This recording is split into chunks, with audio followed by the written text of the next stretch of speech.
இப்ப குழந்தைங்களுக்கு நீங்க சொல்லுங்களேன், ஒரு குழந்தைக்கு என்ன ஸ்நாக்ஸ் பிடிக்கும் பொதுவா? இல்ல நம்ம பெரியவங்களுக்கு இப்பெல்லாம் வந்து பிஸ்கெட், சிப்ஸ், பீட்சா, பர்கர் இதெல்லாம் ரொம்ப காமனா போச்சு.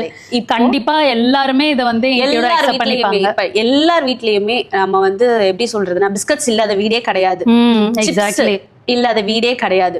ஸோ இதை வந்து எப்படி ஹெல்த்தியாக கொடுக்கணும் அப்படின்றத யோசிச்சுதான் இப்போ வந்து என்ன சொல்றது, ஒரு ஹெல்த் மிக்ஸ் அப்படின்னு சொல்லிட்டு வெளியில நம்ம வந்து ஹாட் சாக்லேட் அப்படின்னு குடிக்கிறோம், இல்லை கோல்ட் காஃபி அப்படின்னு குடிக்கிறோம். அதெல்லாம் குழந்தைங்களுக்கு கண்டிப்பாக பிடிக்க தான் செய்யும். இல்லை கூல்ட்ரிங்க்ஸ் குடிக்க தான் செய்கிறாங்க பசங்க.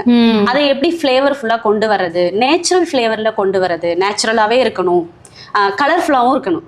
குழந்தைங்களை பொறுத்த வரைக்கும் கலர் ரொம்ப ரொம்ப முக்கியம். ஃபர்ஸ்ட் அட்ராக்ஷன், அது நெக்ஸ்ட் வந்து டேஸ்ட்.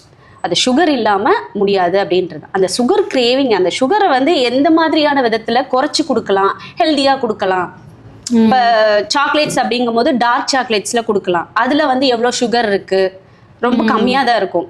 அது வந்து சுகர்னு போனால் இன்னும் நிறைய பேசலாம். அந்த மாதிரி வெரைட்டியில் பார்க்கலாம். அதர் தென் தட் இப்போ ஒரு ட்ரிங்க்ஸாக எடுத்துக்கிறது மாதிரி பண்ணிட்டு இருக்கேன். ஒரு ஹாட் சாக்லேட்ஸ் மிக்ஸ் அந்த மாதிரி வந்து ஹெல்த் மிக்ஸாக கொடுக்கலாம். அதை தாண்டி சிப்ஸ் வெரைட்டியில் நம்ம நிறைய வந்து கிறிஸ்பியாக வேணும்னு நிறைய எதிர்பார்ப்பாங்க. ஸோ அந்த மாதிரி வந்து வேஃபர் ரோல்ஸ் அதெல்லாம் இப்போ ரீசெண்டாக வந்து ட்ரெண்டிங்கில் தான் இருக்குது. குழந்தைங்களுக்கு ரொம்ப பிடிக்கும்.